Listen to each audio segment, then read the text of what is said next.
ST को मामलों दर्ज हो जिसमें LV एंटोनी देव कुमार जो उत्तर प्रदेश शासन के DG पद से अवई मई में रिटायर भये और उनपे भी आरोप लगत और उनके संगे संगे 5 अन्य लोगों पे गांव कन पे भी आरोप लगत। पुलिस इस मामले को दर्ज करत, लेकिन अब भी तमाम सवाल हैं कि गिरफ्तारी उनकी नहीं भई और संगे संगे जो विवेचना हुई उनमें LV एंटोनी देव कुमार जो उत्तर प्रदेश के DG हटी पुलिस को एक सबसे बड़ो पद वो उनके पास हतो तो का भी अंगाई छूट तो नहीं दे जो भी परिवार के लाने एक डर सता रहा हो। तो आज हम लोग परिवार के पास पहुंचे हैं और परिवार से उनके जानत हैं कि का पूरा घटनाक्रम हतो 2002 में कि जी के बाद ऐसे कदम को राजा राम गोस्वामी जी को उठाने आओ तो उनने जहर खा के आत्महत्या कर ली। महाराज पहला तो जो घटनाक्रम 2002 को हो जी का पूरा घटनाक्रम यह 5 जुलाई सन 2002 में एक के पास में सीमा है तिरवलिया जी को वो एक लोग ठेका पे लाई थी उसे अपनी सब्जी वगैरह लगाई थी तो जी लोग उसे पानी भर भी गए सब्जी तोड़ी तो जो भी भाव तो वे आए थे 2 ही तक मतलब 2 से ठेका पे लाई थी ये आए पिताजी के पास तो मां सब्जी लोग हम आए थे पानी भरत थे इसमें सब्जी तोड़त और हमारा नुकसान करत तो आप उन्हें समझा दो क्योंकि हमारे पिताजी टीचर रहे सबकी मदद करत उन्हें जीवन भर पूरे क्षेत्र में हर आदमी की मदद करी। कई लोग आज भी रो रहे कि हमारे भी पिता तो लते कोकत हमारे गार्जियन थे उनने पूरे जीवन हमेशा सेवा करी मतलब छल कपट और जो तो उनके मन में हथौनी जीवन भर सेवा करत रहे दूसरन की।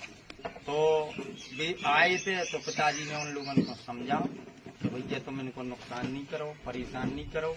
इसके बाद वे दूसरे दिन गए दूसरे दिन आए तो पिताजी ने उनसे कही कि तुम लोगों ने क्या समस्या है बोले माँ सब हम फूगा सूगा पानी नहीं है सो इनके ते जा पिताजी बोले हम पैसा दे रहे तुम आप हैंडपंप सही कराए दे रहे पिताजी ने उन लोगों ने पैसा दे हैंडपंप सुधरवाओ उनको वो करवाओ। ई के बाद भी ये लोग नहीं माने तो फिर गए उन्हें तो ई के बाद फिर आए भी तो पिताजी बोले आप लोग जानो हमें कोई मतलब नहीं आई है।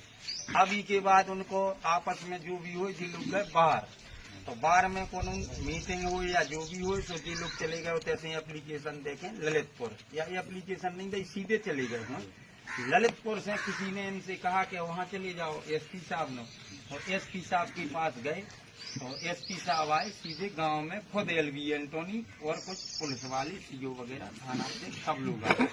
पिताजी स्कूल में पढ़ा रहे थे तो पुलिस वाले गए उनने कहा कि माँ साहब आपको साहब बुला रहे हैं कप्तान साहब बुला रहे हैं। पिताजी स्कूल से आए पिताजी ने कहा कि बताएं सर तो बोले कि आप छुआछूत मानते हो। पिताजी ने कहा नहीं साहब हमारे स्कूल में हरिजन के बच्चे हैं सवर्ण के बच्चे हैं बैकवर्ड के बच्चे हैं हम कोई छुआछूत नहीं करते किसी से भेदभाव नहीं करते। बोले आप इस 20 गाँव के गुंडे हो ये है वो है। पिताजी बोले नहीं। तो एक बार उनने पहले उन्हें कहा कि जाओ फिर दोबारा फिर बुलाया पिताजी फिर चले गए पढ़ाने लगे फिर दोबारा बुलाया 10 मिनट बाद तो बस दोबारा आए तो बोले नहीं तुम छुआछूत मानते हो कैसे नहीं मानते हो तुम गुंडे हो तुम बदमाश पाले हो बदतमीजी करने लगी। उनने कहा कि जाओ एक गिलास में पानी भर के लाओ तो वो एक गिलास में गोबर या मिट्टी कुछ ऐसा डाल के लाई लोग गंदा पानी था। तो जब ये लोग डाल के आए और डिस्पोजल टाइप का शायद गिलास था हम वहाँ नहीं थे तो उनने कहा कि माँ सब पानी पियो तो पिताजी बोले पानी गंदा है हम नहीं पियेंगे तो नहीं कर ले तुझे पीना पड़ेगा। ये माँ बहन की गाली देने लगी। वहीं पे एक और पाल थी तो उनसे कहा कि तुम पियो उनने किसी ने पी लिया जिसने भी पिया हो 1-2 लोगों ने। इतने में ये बोले कि नहीं तू तो बंदा है तुम छुआछूत मानता है और पिताजी की गलेबान पकड़ी। इसके बाद उनने लाठियों से मारा। इसके बाद उनने कुर्ता फाड़ दिया।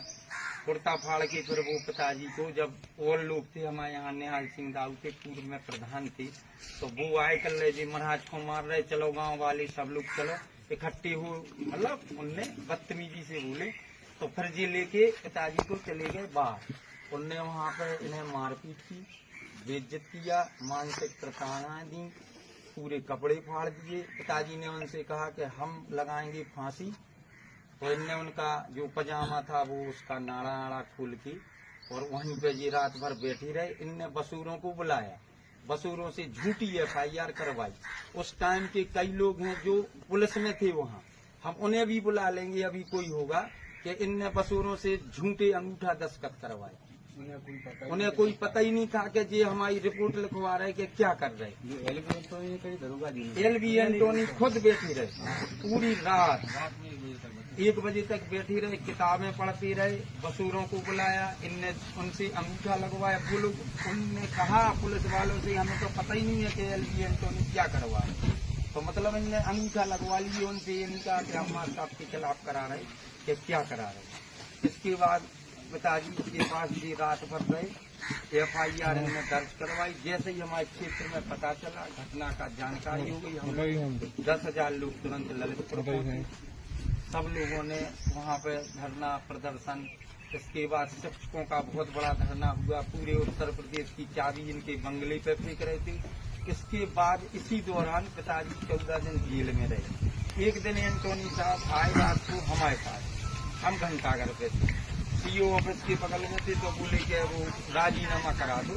हम 6 रात से सोए नहीं हैं। हमने अपनी बच्ची को चांटा मारा, अपनी पत्नी को मारा, TV तोड़ दी। घंटा इधर मतलब आपकी 156 दिन को मामला नहीं, वो अभी नहीं हुआ। इसी मामले में 63 था। बहुत पूरे उत्तर प्रदेश के शिक्षक हड़ताल कर रहे थे, पूरे हमारे गांव के लोग थे, हमारे क्षेत्र के आसपास के लोग थे। सारा दबाव बना था उन पे। IG DIG और मायावती जी बहन जी की सरकार थी, वो गिरने वाली थी। पूरे प्रदेश भर में बहुत हंगामा हो गया था। ट्रैक्टर के टार काट दिए थे। गांव से हमारे यहाँ से क्षेत्र से 20-50 गांव से आदमी पहुंच गया था। आंदोलन इतना बढ़ गया था कि सरकार गिरने वाली थी, तमाम उद्यम हो गया था। तो इनने एक दिन हमें बुलाया, उनने ये बात हमसे कही, तो हमने मम्मी से कही, मम्मी चल नहीं, हम राजीनामा नहीं करेंगे। इनने हमारे पति की बेइज्जती की है, ये गांव चलें। जैसा इन्ना किया जैसे ही हम इनके साथ सलूक करेंगे। तो इसके बाद ये जेल गए, DIG गए। वहाँ उस समय द्विवेदी जी, उमाधर जी द्विवेदी थे PM, वो थे, एंटोनी साहब थे और कोतवाल साहब थे, शरद साहब वो गए, AK हिंगवासी CO साहब थे। सब लोग गए, जेल में गए। और जब इनने पिताजी के पैर छुए, सब लोगों ने कहा, और हाँ BSA साहब थे, शिक्षक संघ के पदाधिकारी थे पिताजी के सब लोग। तो इनने कहा कि आप इनसे माफी मांगो। DM साहब ने कहा, DIG साहब ने कहा, सब लोगों ने कहा माफी मांगो मास्टर साहब से। तो इनने घुटनों के पैर छुए। तो उन्होंने दोबारा रिपीट किया कि आप ऐसे व्यवहार करें जैसे एक गुरु शिष्य के साथ बर्ताव करता है। तो इनने पैर छुए पिताजी की, माफी मांगी और फिर 14 दिन बाद उनकी जमानत हो गई। इसके बाद पिताजी हमसे कहते रहे कि हम आत्महत्या करेंगे, हमारे साथ गलत किया, हम पे झूठा मुकदमा लगाया। हम लोगों ने समझाते रहे कि पिताजी हम लोग साथ हैं, बच्चों का मुँह देखो, गांव के लोग हैं, क्षेत्र के लोग हैं, जिन्होंने आपके लिए इतनी वो की, तो वे हम लोगों के क्षेत्र में बड़े चहेती होती, सबके काम आती थी। तो वे में अब बहुत चलत रहो, मुकदमा होगा 200-250।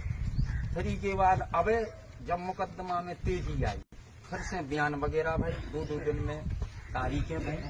एंटोनी साहब लगातार ललितपुर आती रही, लगातार संपर्क करती रही, लगातार जी वहाँ से फोन उसमें आए। तो इनकी भी कॉल डिटेल निकलवाई जाए, जो CID क्या होता है, कॉल रिकॉर्ड है, तो इनकी निकलवाई जाए। एंटोनी साहब की जी लगातार ललितपुर के CO वगैरह से, तालिबत CO से, ललितपुर CO से, थाना अध्यक्ष बार से, इसमें सारी सच्चाई निकल आएगी। इन लोगों से जो इनने बात की हो, मतलब तो हमारा ये है कि सही जांच तो हो जाए। जिसके पीछे पिताजी पे झूठा मुकदमा लगा, वो मर गए, आत्महत्या कर ली, तो कम से कम उन्हें जी न्याय मिल जाए।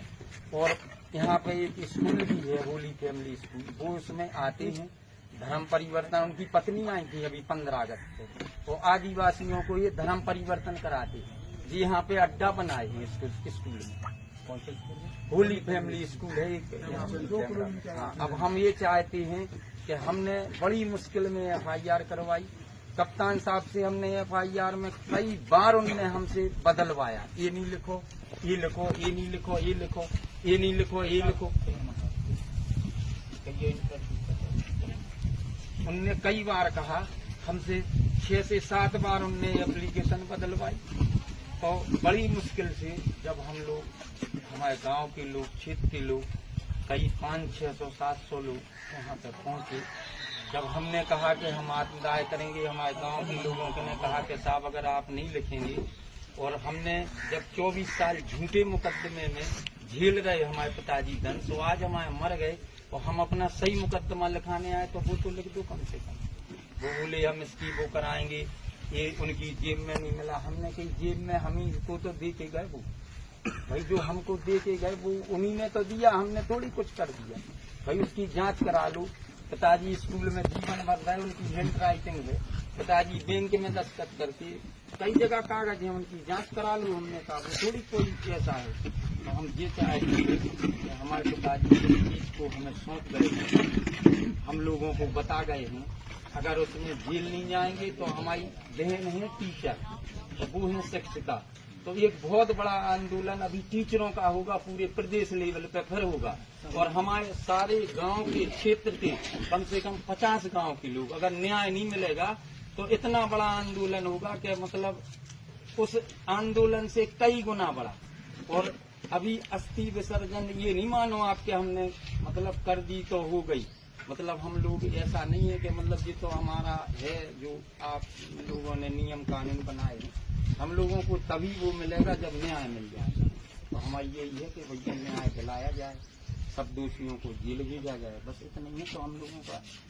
अच्छा, एक हम आप लोगों को बात और बता दें, एलबी एंटोनी देव कुमार जो मुकदमा लिखा था और ये मुकदमा की अभी लगातार पैरवी चल रही थी और 16 तारीख को फैसला को दिन सुरक्षित रखेगा, लेकिन तमाम सारे ऐसे आरोप आदमियों पे लगा दे जात और लिख दे जात, अगर पुलिस अधिकारी जावे कि उनके बाद का परिस्थिति बनत बेहतर भी देखने मिली। 13 जनन पे SC ST को मुकदमा दर्ज भाव और उन 13 में से 6 लोगों की मृत्यु हो चुकी है आज की तारीख में।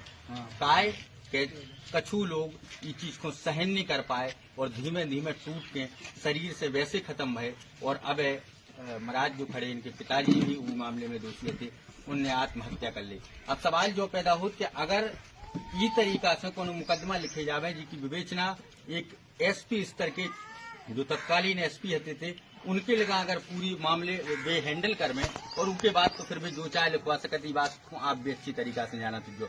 और ऐसे महाराज के आरोप हैं कि उमें LB एंटोनी देव कुमार ने पूरे मामले को अपने हिसाब से हैंडल करे तो और जबरदस्ती हर्जन एक्ट को प्रयोग करे तो। अब LB एंटोनी DG पद से रिटायर भये और उन पर मुकदमा लिखे जा चुके, लेकिन अब भी सवाल जो है कि का DG साहब जो चार्जशीट में नाम जे उनमें DG साहब को नाम आए कि नहीं आए। वही के लाने परिवार लगातार मांग कर रहा हो कि DG को नाम आना चाहिए, और जो बाकी के आरोपी हैं जिनकी अभी तक गिरफ्तारी नहीं भई, हालांकि कितने दिन में चार्जशीट लगा थे जो आगा यहाँ भाव समय बताए, लेकिन फिलहाल जो एक विशेष रूप से कहवो है परिवार को कि जो DG हैं उत्तर प्रदेश के LB एंटोनी देव कुमार और उनके अलावा जो आदमी और हैं उन सब पर कार्रवाई हो गए, उन्हें गिरफ्तार करे जावे, उन्हें जेल भेजे जावे। एक बिटिया भी हमारे संग है, और क्या बहन जी क्या आपको क्या मामला है? अभी मामा जी ने आपको पूरा बताया कि कैसे घटनाक्रम था। अब मैं बताती हूँ, जो मैं 2001 की जन्मी हूँ, मेरे पूरे जीवन काल में ये सारी चीजें चली, पर मैंने अपने नाना जी को बचपन से देखा है। ये मैं नहीं, पूरा गांव जितने लोग उनको जानते हैं वो आपको बता सकते हैं कि वो मूर्ति रहे हैं ईमानदारी की, इंटेग्रिटी की।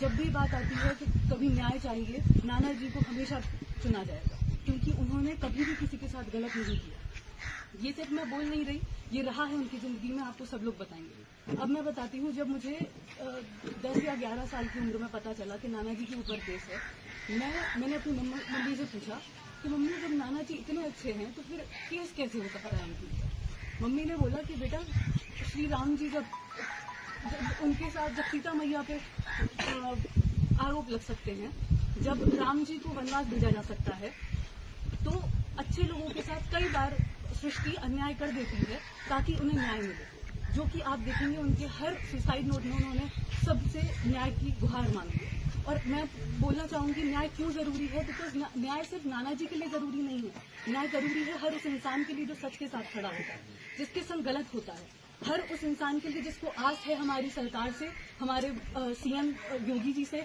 हमारे प्रधानमंत्री नरेंद्र मोदी जी से, कि हमें अगर हम सही हैं, हम सही राह पे हैं, चाहे वक्त लगेगा न्याय को, लेकिन हमें न्याय मिलेगा। उनको 24 साल लगे, 24 साल, मेरा पूरा जिंदगी मैंने उनको इस चीज में तड़पते देखा है। वो हमारी हमारी स्ट्रेंथ थे, हमारी पूरी फैमिली की, जितने लोग उनको जानते थे सबकी। उन्होंने इतने बच्चों को पढ़ाया है, इतने बच्चों को इतने मुकामों पे लेके गए हैं।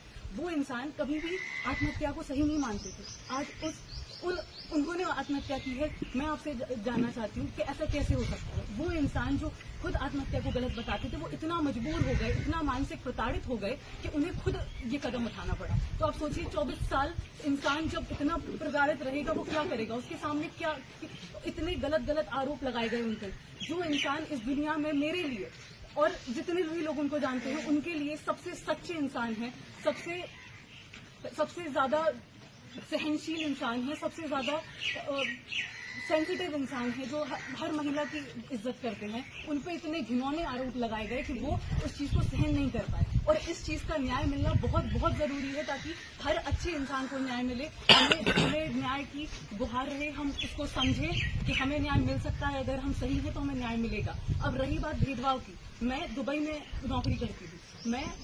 अगर हम भेदभाव करते, मैं एक मुस्लिम कंट्री में नौकरी कर रही हूँ। जब मेरा चुनाव हुआ मेरे कॉलेज से दुबई के लिए, मेरी मम्मी, जो कि हर ममता में आई हुई मम्मी बोलेंगी कि नहीं अपने बच्चे को नहीं भेजेंगे, मेरे नाना जी ने उन्हें मनाया। मेरे नाना जी ने पूरी फैमिली को मनाया कि नहीं, मुझे अपनी बच्ची को उसका ग्रोथ देखना है। वो इन सब छोटी चीजों में थे ही नहीं, वो इन सब चीजों से बहुत ऊपर थे।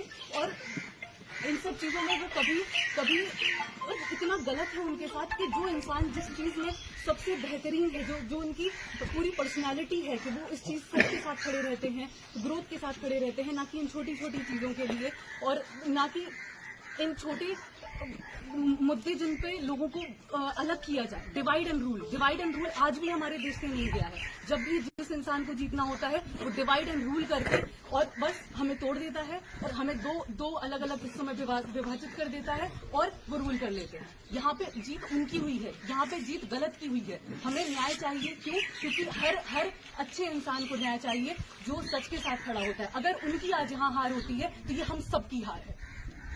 तो आप लोगों ने तमाम सारे शब्द सुने हैं और बिटिया ने साफ तौर पे एक जावी बात कही है कि कहूँ न कहूँ न्याय मिलवे, जिसे अंगाई जाके तमाम सारे लोगों को न्याय की उम्मीद रहे। बिटिया ने निवेदन करी है मुख्यमंत्री से, प्रधानमंत्री से, कहा कि इनमें जो निवेदन इससे करने आ रहा हो कि इनमें उत्तर प्रदेश शासनकाल के तत्कालीन एसपी और अब से कुछ दिन पहला डीजी पद से रिटायर भय एंटनी देव कुमार को नाम शामिल है। और जब भी गाँव को कोनो गरीब आदमी इतने बड़े आदमी पे मुकदमा लगाऊ थे, तो आप लोग भी अच्छी तरीका से जाना चाहिए वो मुकदमा कौन परिस्थितियों में लिखेगा और कौन तरीका से पुलिस ने डीजी पे मुकदमा करी। अब केवल जरूरत है सही विवेचना की। अगर विवेचना बिल्कुल ठीक तरीका से हुई, मामले को स्पष्टीकरण तरीका से उनको न्यायोचित फैसला आवे, जिसे जो पुलिस की तरफ से आवे, तो वो ऐसो आवे कि इनमें कार्रवाई भी होवे, गिरफ्तारी भी होवे अगर भी वो मामले में दोषी पाए जाते। यह उनने एक अपने लेटर में लिखा है कि हमें स्वाभिमान बड़ा है और प्राणों से स्वाभिमान हमें बड़ा है। उनने ये खुद लिखा है। तो उन्हें ये वेदना जो लगातार रही सन 2002 से, तो वो मतलब जल्दी टूट गए। 10 दिन बाद फैसला आना था, उनने 24 साल तो इंतजार कर लिया, 10-15 दिन और कर ली थी। भगवान को कैसे क्या आना था, वो मतलब टूट गए। उन्हें अपने स्वाभिमान बहुत बड़ा था। और एक और आप लोगों को चीज बता दें, जो राजाराम गोस्वामी जी के अध्यापक थे और समूचे जीवन शिक्षा देते रहे और हमेशा इस चीज को बताते रहे कि जिंदगी में आत्महत्या का उपाय नहीं हो। हालांकि जब आदमी पे इतने ज्यादा कठोर ऐसी बन जात कि एक ऐसे आदमी को जिन्हें जीवन भर जब शिक्षा लोगों को दी है कि भैया को भी आत्महत्या नहीं करने, पढ़ने हैं, लिखने हैं, आगे बढ़ने हैं, और वो व्यक्ति ने 79 साल की अपनी उम्र में आत्महत्या कर ले, जो ऐसो काम है जो नॉर्मली कोनो भी आदमी करने को प्रयास नहीं करत। लेकिन इतने परिस्थिति दूसरी बनी कि माँ साहब न्याय के लाने लड़त जब उन्हें न्याय की आस नहीं दिखानी, तो बीती 9 तारीख को यानी 9 जुलाई को उनने आत्महत्या कर ली कीटनाशक दवाई पी के। एक भैया भी है और ये जो खत्म भाई राजाराम गोस्वामी जी उनके नाती हैं।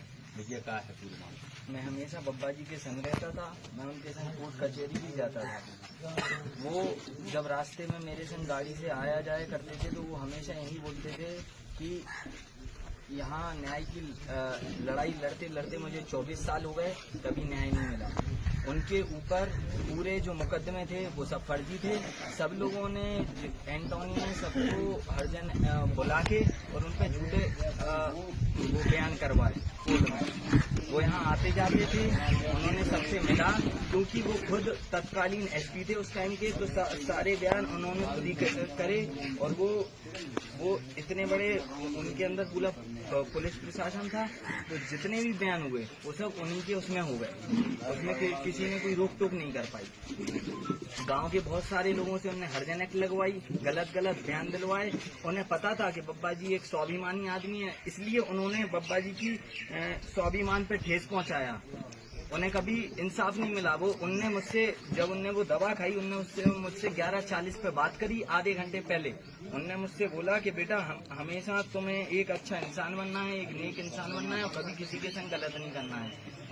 मेरी तो कोर्ट से यही पुकार है कि उन्हें न्याय मिला जाए। अगर उन्हें न्याय नहीं मिलेगा तो हम लोग अनशन पे बैठेंगे।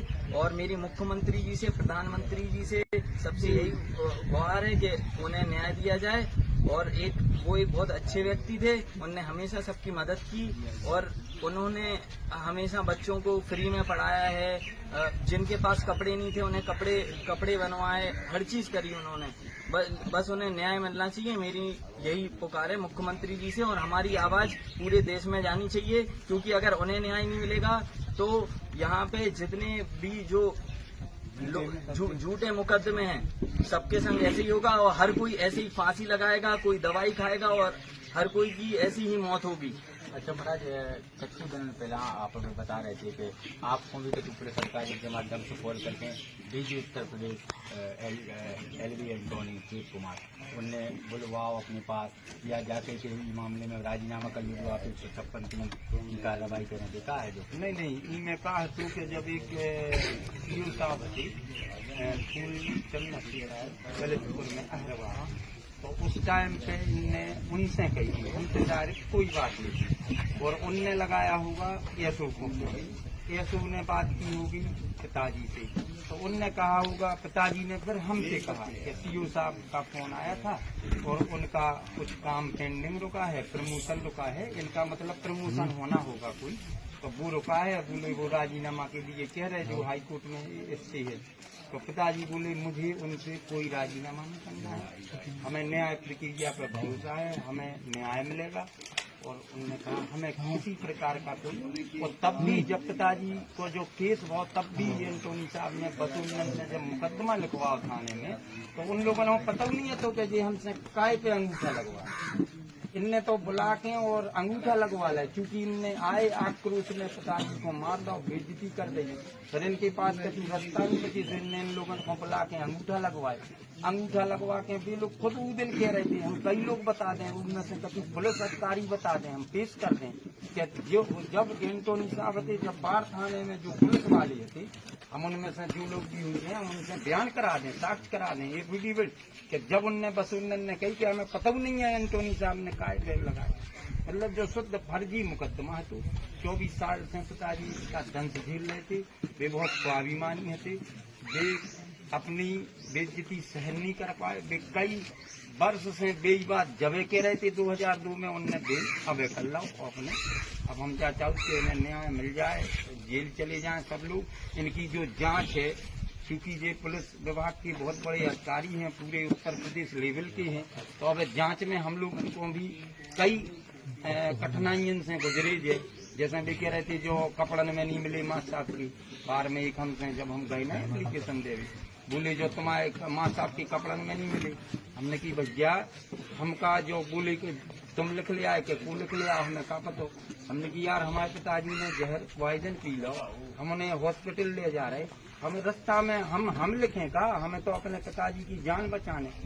पर हम ललितपुर गए, ललितपुर में बड़ी मुश्किल में कई बार उनने हमसे FIR जो हम लिख रहे थे ना, कप्तान साहब कह रहे थे बीच बीच में जो बदलो छुड़ाने की, मतलब और जो ओरिजिनल वे थे वे मांग रहे थे कि पिताजी के दे दो, तो हमने कहा साहब ऐसी नहीं देंगे भाई, हमें ये तो हो कि जो जांच अधिकारी हो मतलब FIR नहीं लगा दें, उन्हें छोड़ नहीं दें, हमें यही डर है कि अभी हम लोगों को कई तरह से घुमा फिरा के ये एविडेंस कुछ गलत करके उन्हें छोड़ना है। हमें ये है डर अभी कि सही जांच हो जाए और सारे लोग जेल चले जाएं, बस यही न्याय है कि भाई सब लोग जेल चले जाएं। पुलिस तो एक ऐसो परिवार है जो अब केवल न्याय की उम्मीद करे। दरअसल 2002 में भाई एक मुकदमा जो दर्ज भो तो शिक्षक उदरम्यान के राजा राम गोस्वामी जी अभी दुनिया में नहीं है, और परिवार ये बिटियां ये छोटे छोटे इनके जो पुत्र हैं नाती हैं हमारे साहब के, वे भी चीज को मांग रहे कि कोनो भी तरीका से न्याय मिल गए। काहे कि अब न्याय की उम्मीद है, और पुलिस ने फिलहाल 6 लोगों पे मुकदमा दर्ज करे है और इसी चार्जशीट पहुंचे। उ दरमियान कितने नाम रहे जो भी आवे वाव समय बताए। और भैया आ जाए इस तरफ, आपको क्या जानकारी?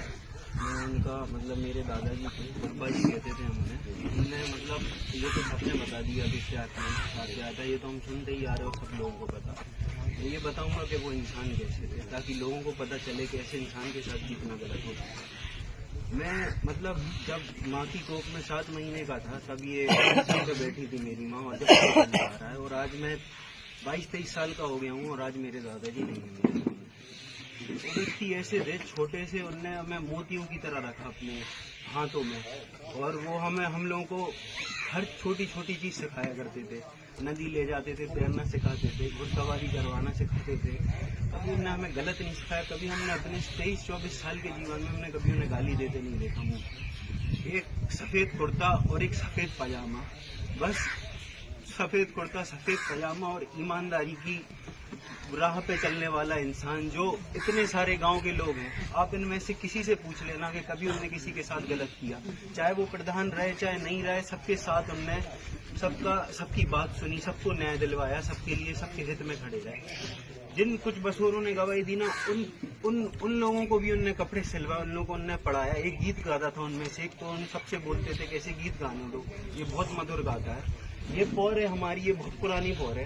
हम जब छोटे छोटे थे हम यहीं घूमे पले पड़े। उनने हमें सामने ललितपुर भेजा पढ़ने कि हमें नाती ललितपुर जाएंगे, फिर वहाँ से उनने हमें झांसी भेजा, झांसी के बाद उनने नोएडा भेजा, और जब हम इंजीनियर बन गए तो उनने बोला हमें बेटा तो सब बन गए, सब सफल हो गए, हमारी बड़ी नातिन बन गई, हम खुद सफल हो गए, हम अपने जीवन में सफल हो गए। लेकिन हमें नहीं पता था ये बात उन्हें अंदर अंदर इतना खाती थी। इतना सज्जन व्यक्ति, इतना ईमानदार व्यक्ति हम मंदिर की कसम खा के कह रहे हमने अपने जीवन में नहीं देखा। इतने अच्छे इंसान, इतने अच्छे इंसान, दूध रोटी खाने वाले इंसान, उन्हें कुछ भी दे दो, उनकी पेंशन आती थी 40-50 हजार, वो 1 रुपए तक रखना पसंद नहीं करते थे। हमारे नाती को इतना दे दो, हमारे इस नाती को इतना दे दो। और हम कहते थे बब्बा जी हमें इतना पैसा कमाना, इतना पैसा कमाना, तो कहते थे नहीं बेटा पैसा नहीं कमाना, हमें इज्जत कमाना, सम्मान कमाना, हमें लोगों के हित के लिए करना, हमें मंदिर के लिए करना, हमें इस गरीब के लिए करना, अगर किसी को तुम कपड़ा सिलवा पाओ वो करना, वो करना। वो ऐसे व्यक्ति थे कि उन्हें पता नहीं कैसे उन्हें इन सब चीजों में फंसाया गया। वो हम लोग के लिए तो भगवान का रूप थे हैं और हमेशा रहेंगे, वो अमर रहेंगे। और LV एंटनी देव कुमार, अगर तू ये सुन रहा हो,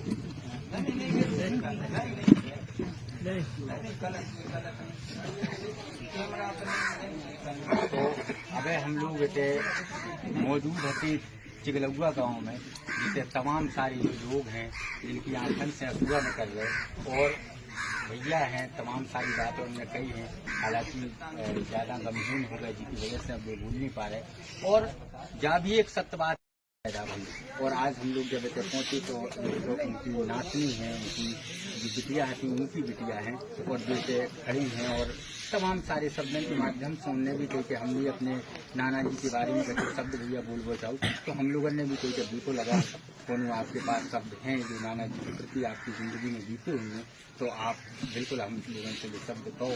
तो अब उनकी जो नातनी हमारे चल रहे हैं, का गुड़िया आपने कहा देख के कहा, जैसे कि आपने सुना हो सरल जीवन उच्च विकास, ये आपने सुना होगा। उसका दूसरा जातक उदाहरण थे मेरे नाना। मेरे आप लोगों के लिए कोई आइडल होंगे, बहुत सारे आइडल होते हैं, किसी के लिए महात्मा गांधी होते हैं, किसी के लिए कोई होता है। मेरे लिए मेरे नाना जी, हमारे घर वालों के लिए वही थे। मेरी माता श्री, मेरी मम्मी, मेरे पापा, ये सब लोग उन्हीं के बारे में बताते थे कि उन्होंने क्या क्या किया है और कैसे किया है, वो हम लोगों ने भी देखा है। कई बार मम्मी बताती थी कि एक कुआं उन्होंने खोदा है बच्चों के लिए, क्योंकि वहाँ मिर्चवाड़ा में, क्योंकि वहाँ पानी नहीं था। बच्चों के मतलब स्कूल में पढ़ाते थे तो उन्होंने कुआं खोदा। कब? जब इंटरवल था, खुद हाथों से उसको खोदा गया। और वो हमेशा यही कहते थे, बेटा तुम्हें जो भी करना है अच्छे से करना है, ईमानदारी से करना है, किसी का बुरा नहीं करना है, सबका भला करना है। वो हमेशा कुर्ता पजामा, कोई उनको मोह नहीं था, ना सोने का। आप आखिरी तक देखिए, उनके पास कोई सोने की चीज नहीं होगी। उनको कुछ ईमानदारी से करना, कभी किसी का बुरा नहीं करना, क्योंकि उन्होंने ये चीज देखा था कि एक व्यक्ति ने क्या उनके साथ किया है। 24 साल उन्होंने कैसे उस चीज को, मतलब वो मानसिक प्रताड़ना से वो जूझ रहे थे। वो ये नहीं चाहते थे कि कोई और जूझे, वो ये चाहते थे कि हर इंसान को इंसाफ मिले। और मैं क्या ही कहूँ, वो इतने अच्छे इंसान थे। हम लोग को अभी भी विश्वास नहीं है कि वो चले गए हैं। हमें ये लगता है कि वो आ जाएंगे, लेकिन ये आप यूपीएससी की तैयारी कर रहे थे, भविष्य में हमारे चैनल की शुभकामनाएं लेकर आप अच्छी कर सकते हैं।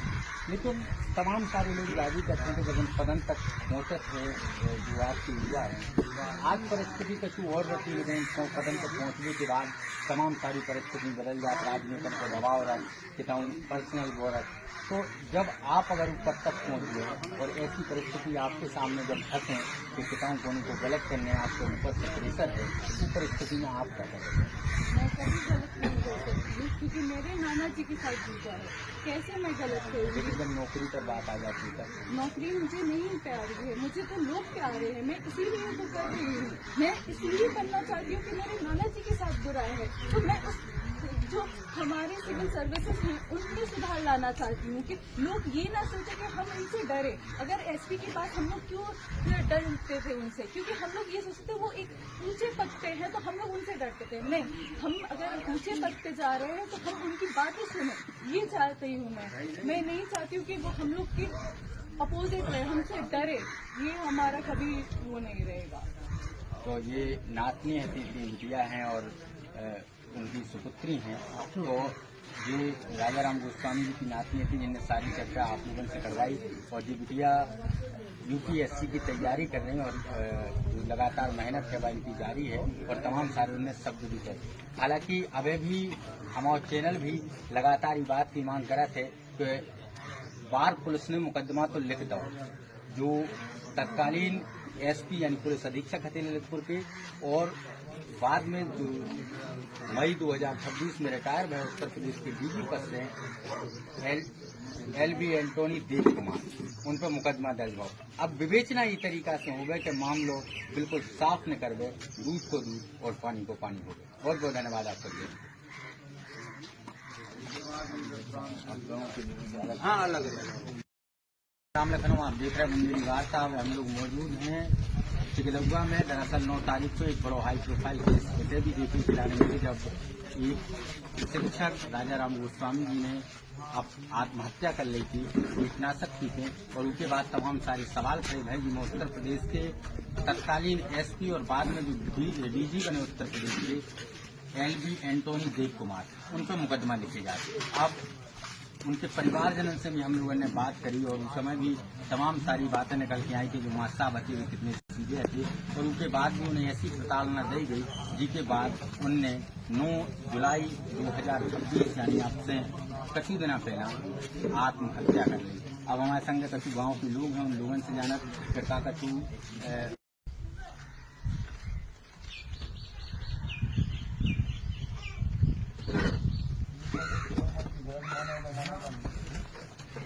कल लग रहा है।